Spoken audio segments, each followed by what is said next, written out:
Bonjour à tous, une petite question, tenez. À votre avis, les iris sont-elles des plantes aquatiques ou des plantes de terrain sec?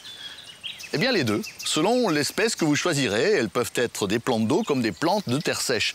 Nous allons parler de ces iris puisque nous sommes dans un endroit réputé pour la collection d'iris. Nous sommes ici au jardin des Martels, à Giroussens, à côté de Lavore, dans le département du Tarn. Et avec Valérie, nous allons étudier les deux catégories d'iris. C'est à vous de choisir. Commençons par les espèces aquatiques.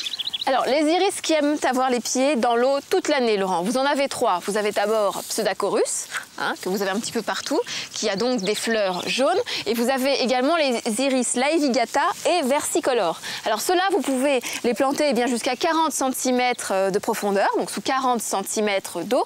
Alors que les autres iris des marais, que sont les iris sibirica, que vous voyez, vous avez des tons roses ou des tons plus violacés, eh bien, eux ne supportent pas d'avoir les pieds dans l'eau en hiver. Donc, on va plutôt avoir tendance à les installer sur les berges. La plantation est très simple. Regardez Valérie, on met vraiment tout simplement le pied dans l'eau, tout simplement. Voilà, dans la bouillasse. L'avantage quand on a planté ce type d'iris d'eau, c'est que, regardez ce qui se passe. Vous pouvez même vous servir, ou les canards vont se servir de ces iris pour faire leur nid. On va pas la déranger, la petite canette, mais elle est au fond là. Et puis vous avez des œufs aussi. Voilà, ce sont des nids naturels qui sont effectifs le long des berges. Nous allons maintenant voir les iris de terre. Voilà, les iris des jardins, qui eux aiment avoir les pieds au sec.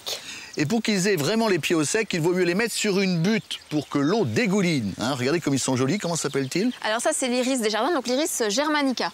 Bon, là, ils sont vraiment au sec. Si vous faites un trou, vous mettez du gravier pour drainer. Voilà, beaucoup de gravier. L'iris, c'est vraiment une plante qui supporte d'être plantée dans une terre qui a vraiment au moins la moitié de gravier. Il n'y a pas de souci. Alors c'est le paradoxe de ces iris. Certains ont besoin de beaucoup d'eau et d'autres n'en veulent pas du tout. Voilà, ça c'est un paradoxe qu'il faut respecter. Et vous aurez des iris d'eau ou des iris de terre sèche. Merci Valérie.